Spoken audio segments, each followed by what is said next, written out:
नगर निगम चुनाव में उपमेयर पद के लिए मिथिला स्टूडेंट यूनियन ने किया उम्मीदवार का ऐलान।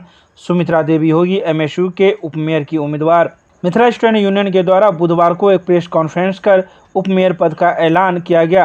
एमएसयू के क्रांतिकारी छात्र नेता अमर सक्सेना की मां सुमित्रा देवी को संगठन की तरफ से उपमेयर पद के नाम पर घोषणा किया गया।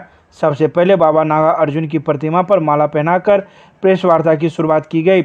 यह प्रेस वार्ता मिथिला विश्वविद्यालय के केंद्रीय पुस्तकालय के पास की गई। इस बाबत उपमेयर प्रत्याशी सुमित्रा देवी ने कहा कि इन नौजवानों के हौसला को देखते हुए मैं इस चुनावी मैदान में आई हूं। दरभंगा को जल जमाव, जाम, सुखाड़ और गंदगी मुक्त बनाना मेरा प्रथम उद्देश्य होगा। अगर मैं चुनाव जीतती हूं तो निगम को भ्रष्टाचार मुक्त करने के लिए काम करूंगी। पहले सुमित्रा देवी में सबको प्रणाम। मैं यही कहना चाहती हूँ, डिप्टी मेयर सुमित्रा देवी नगर निगम की ओर से मैं खड़ा होने जा रही हूँ। आप लोग हम लोग को समर्थन, हम पूरे दरभंगा को लेके चलेंगे। दरभंगा के इसलिए लेके चलेंगे कि हम बहुत नरक में हैं। आज जाके देखा जाए हमारे गांधीनगर में, पूरे दरभंगा में देखा जाए तो आप कहीं भी सूखा आपको नहीं मिलेगा। इतना कीचड़ और पानी जल जमाव से हम लोग बहुत परेशान हैं। इसीलिए हम लोग चाहते हैं कि नया दरभंगा बने। देखेंगे, हम कोशिश करेंगे, हम अपना जानते भर में हम पूरा कोशिश करेंगे कि सब में हम सफल हों। देखिए, हमारी सबसे पहली प्राथमिकता है कि दरभंगा आज जाम और जल जमाव से त्रस्त हो चुका है। जब आप लहरियासराय के लिए निकलिएगा तो एक तरफ कहा जाता है कि दिल्ली मोड़ से आज दिल्ली पास हो गया है, लेकिन लहरियासराय दूर हो गया। आपको दिल्ली मोड़ से लहरियासराय जाने में 3 घंटा का समय लगता है। हमारा स्थिति जाम में फंस कर रह चुका है। वहीं हमारी दूसरी बड़ी समस्या है जल जमाव की। आधा दरभंगा जल जमाव से त्रस्त है तो आधा दरभंगा सुखाड़ से त्रस्त है। आप गुमती के उस पार जाइएगा तो आप देखिएगा कि हमारी महिलाओं को, माँ बहनों को बाल्टी ले लेकर सड़क पर जाना पड़ता है पानी के लिए। हम इस व्यवस्था के खिलाफ उतरने के लिए आए हैं। वहीं दूसरी ओर आप एक तरफ जाइएगा तो आपको दिखाई देगा कि हर तरफ जल जमाव है। कहीं बारिश 2 मिनट का बारिश होता है तो पूरा इलाका डूब जाता है। 1 घंटा का बारिश होता है तो लोगों के घरों में नाले का पानी चला जाता है। इसी कुव्यवस्था के खिलाफ हम लोगों ने निर्णय लिया है कि नगर निगम चुनाव में मजबूती के साथ हम लोग अपना कैंडिडेट देंगे, जिनको हम लोग आगे बढ़ाकर और दरभंगा को स्वच्छ और सुंदर बनाने का काम करेंगे। ट्रैफिक की समस्या पूरे दरभंगा की समस्या है। अमूमन हर एक गुमती पर ओवरब्रिज की समस्या है। जहां तक नेताओं की बात करेंगे तो 10 साल पहले ओवरब्रिज का शिलान्यास हो चुका है। कई ऐसे ओवरब्रिज है, लेकिन नेताओं की इच्छा शक्ति कहिए या फिर जो भी कहिए, उन लोगों का इच्छा शक्ति नहीं होने के कारण एक भी ओवरब्रिज नहीं बन चुका है। एक भी ओवरब्रिज का एक पिलर तक नहीं कराया है। इसी के खिलाफ हम लोगों को उतरना पड़ा है। मिथिला स्टूडेंट यूनियन बनाने के पीछे भी एक उद्देश्य था कि जो सत्ता में बैठकर मलाई मारने का काम करते हैं, लोगों का नहीं सुनते हैं, उसके खिलाफ एमएसयू पुरजोर तरीके से विरोध करेगा और जरूरत पड़ेगा तो ऐसे ही कैंडिडेट खड़ा करके उसको चुनाव में हराकर अपना कैंडिडेट को जिताने का काम करेगा। देखिए, एमएसयू गरीब गुरबा के संगठन है, गरीब लोगों की बात करने वाला संगठन है। हम कल को अगर हम अपने सत्ता में आते हैं, नगर निगम में आते हैं, तो निश्चित रूप से जो भी फुटपाथ विक्रेता है उनके लिए स्पेशल एक प्रावधान किया जाएगा ताकि दरभंगा में वो अच्छे जगह पर शिफ्ट हो सके, 2 जून की रोटी कमा सके। ऐसा नहीं होगा कि अगर हम सत्ता में आते हैं तो उनको उठाकर फेंकने का काम करेंगे। हम हर एक गरीब समाज के अंतिम पंक्ति में बैठे हुए लोगों तक अपना विकास लेकर जाएंगे, चाहे वो फुटपाथ मजदूर हो या मजदूर हो, हम सब की बात करेंगे।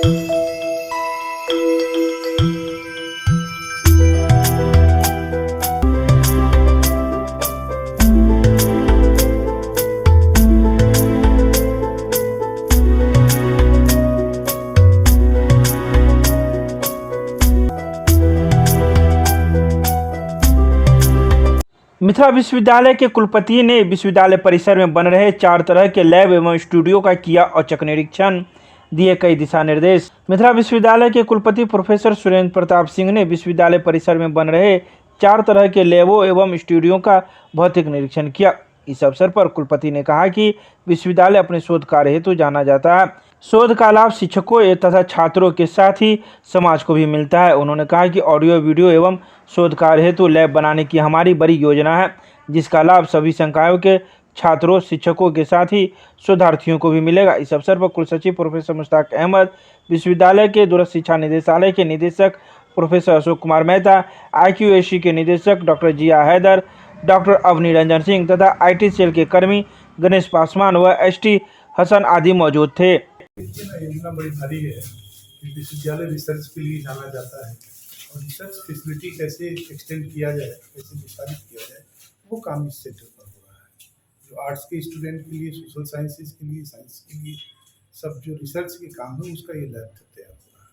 सर, इससे शिक्षक और छात्र को क्या फायदा होगा? क्योंकि रिसर्च बहुत बड़ी चीज़ होती है जिसका फायदा इन्हीं दोनों को मिलेगा जिनका आप नाम ले रहे हैं, और इन दोनों को मिलने के बाद समाज को उसका फायदा जाएगा, पूरी बिहार को जाएगा। सर, आपने जर्जन भवन की तरफ इशारा किया है क्योंकि बिहार सरकार बना दिया है, उस पर हमें कोई कमेंट नहीं करना। का पहला विश्वविद्यालय है जो 4 तरह के लैब बना रहा है और स्टूडियो बना रहा है। आपने देखा होगा कोरोना काल में छात्रों को बहुत ही आवश्यकता पड़ी और मिथिला विश्वविद्यालय ने उसमें भी अग्रगणी भूमिका निभाई कि हमने छात्रों के लिए वीडियो रिकॉर्डिंग करके मटेरियल सब कुछ डाला और 5000 से ज़्यादा मटेरियल छात्रों ने। अब हम ऐसा एक स्टूडियो बना रहे हैं, उस स्टूडियो में आकर के जो प्रत्येक विषय के जो अच्छे शिक्षक हैं हमारे, जिसको हम जानते हैं कि नामी ग्रामी शिक्षक हैं, कॉलेजों में हैं, कहीं हैं, अब तो उनसे हम एक रिकॉर्डिंग कराएंगे लेक्चर और छात्रों को ऑनलाइन जो है वो उसको सुन सकेंगे।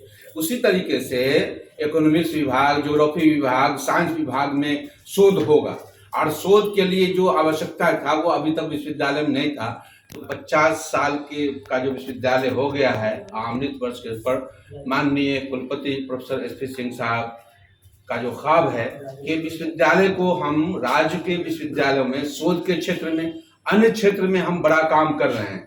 आपने देखा कि अभी हम परीक्षाओं के कितने झंझट बातों में उसके बावजूद हम परीक्षा ले रहे हैं, तो सब क्षेत्र में काम हो रहा है लेकिन शोध के क्षेत्र में नहीं रहा है। तो इसी के लिए बड़ी योजना है, अगर ये सफल हो, आप देख ही रहे हैं काम चल रहा है, युद्ध स्तर पर हम लोग काम कर रहे हैं और 2 महीने के अंदर आपको जब बुलाएंगे, उद्घाटन करेंगे तो देखिएगा कि राज्य का ये अग्रगणी विश्वविद्यालय होगा सभी क्षेत्रों में।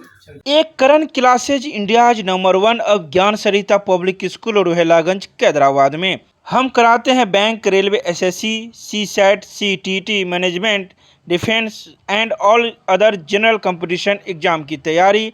संपर्क करें, हमारा नंबर है 9934849798, दूसरा नंबर है 7633955870। सुंदरपुर छठी पोखर में नवनियुक्त राजस्व कर्मचारियों को दिया गया प्रशिक्षण। बिहार सरकार के द्वारा दरभंगा में 189 नए राजस्व कर्मचारी की प्रतिनियुक्ति की गई है, जिसमें से बुधवार को सदर प्रखंड के राजस्व कर्मचारी ललित रंजन के द्वारा छठी पोखर स्थित 5 व 6 हल्का कचहरी में 88 राजस्व कर्मचारी को प्रशिक्षण दिया गया।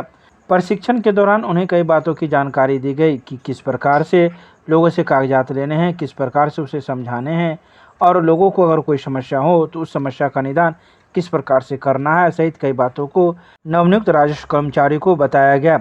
इस संबंध में सदर प्रखंड से आए राजस्व कर्मचारी ने पूरी जानकारी मीडिया को दी। दरभंगा जिला में कुल 189 राजस्व कर्मचारियों की पदस्थापना हुई है और पिछले 2 सितंबर से उनका ट्रेनिंग चल रहा है जिला स्तर पर। जिले के बड़े पदाधिकारी लोगों द्वारा इन लोगों को अपने काम के संदर्भ में प्रशिक्षण दिया जा रहा है और उसी क्रम में आज यहाँ हल्का 5-6 छठी पोखर सुंदरपुर स्थित हल्का कचहरी में इन लोगों का प्रैक्टिकल ट्रेनिंग के लिए आज यहाँ 88 लोगों को भेजा गया है। और यही लोग जो सैद्धांतिक रूप से जो CS कतियान, RS कतियान, म्यूटेशन जो भी पढ़ के वहाँ से आए हैं, उसका ये लोग आज भौतिक अवलोकन करने के लिए आए हैं और व्यावहारिक रूप से क्या कठिनाइयाँ आ सकती हैं और व्यावहारिक रूप से हमको कैसे काम करना है, इन्हीं बातों को जानने के लिए इन 88 लोगों के बैच को यहाँ भेजा गया है मेरे यहाँ। और 10:30 बजे से इनका प्रशिक्षण चल रहा है। अंचल अधिकारी भी आए थे। तो हम अभी कितने दिनों का प्रशिक्षण है? आज भर का है। आज कहाँ कार्य करेंगे? अगर इन लोगों का अभी जो है पोस्टिंग नहीं हुआ है, अभी तो विभिन्न अंचलों में इन लोगों की पदस्थापना की जाएगी। वहाँ जाकर के चार्ज लेंगे, फिर वहाँ के इन लोगों के द्वारा काम किया जाएगा। नाम बता दीजिए अपना। मेरा नाम ललित रंजन दत्त, राजस्व कर्मचारी, सदर अंचल, हल्का 5 एवं 6। केमिस्ट्री क्लासेज रोहेलागंज सब्जी मंडी कैदराबाद दरभंगा। हमारे यहाँ होती है IIT, JEE, medical, 11-12, BSc honours और सब्सिडरी की पूरी पढ़ाई। संपर्क करें डॉक्टर जय कुमार। मोबाइल नंबर है 9470278724। MRM कॉलेज के हिंदी विभाग द्वारा हिंदी दिवस पर वैश्विक पटल पर हिंदी की प्रासंगिकता विषय पर किया गया संगोष्ठी का आयोजन। बुधवार को एमआरएम कॉलेज के हिंदी विभाग के तत्वाधान में हिंदी दिवस के अवसर पर वैश्विक पटल पर हिंदी की प्रासंगिकता विषय पर संगोष्ठी का आयोजन किया गया, जिसमें doctor Ghazala Urfi, doctor Mahesh Prasad Sinha, doctor RN. Chaurasia, doctor Putul Singh, doctor Dilip Kumar Singh, professor Neelam Sen, doctor Sukriti, doctor Shikhar Vasani, doctor Shailaja, doctor Anjali Kumari, doctor Farida Khatoon, doctor Saumya व प्रोफेसर स्नेहा कुमारी आदि ने विचार रखे, जबकि डॉक्टर चित्राजा, डॉक्टर रजी हैदर, डॉक्टर शीतल कुमारी सहित 100 से अधिक शिक्षिकाएं एवं छात्राएं मौजूद थे।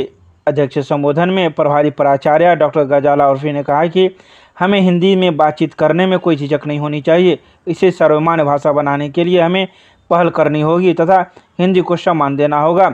इसके अलावा मौजूद कई अतिथियों ने भी हिंदी दिवस पर अपने अपने विचार रखे। ये हिंदी भाषा जिसमें अभी थोड़ी देर पहले चर्चा हुई, उर्दू, फारसी, अरबी, संस्कृत, प्राकृत, पाली या फ्रांस, न जाने कितनी भाषाओं के शब्द यहाँ ग्रहण किए गए। अनेक भाषाओं के शब्दों को ग्रहण करने का मतलब ही होता है कि वह भाषा विकसनशील है। कबीर ने कहा, संस्कृत है उपजल, भाषा बहता नहीं।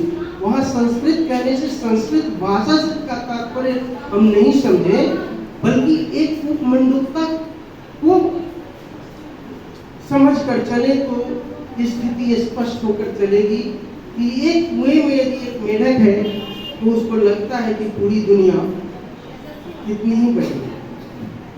जैसे ही उस मेढक को आप पकड़कर समुद्र में डाल दें तो उसको पता लगने लगता है कि इसका आरंभ अंत कहाँ तक है। तो ऐसी स्थिति बनती है हिंदी की।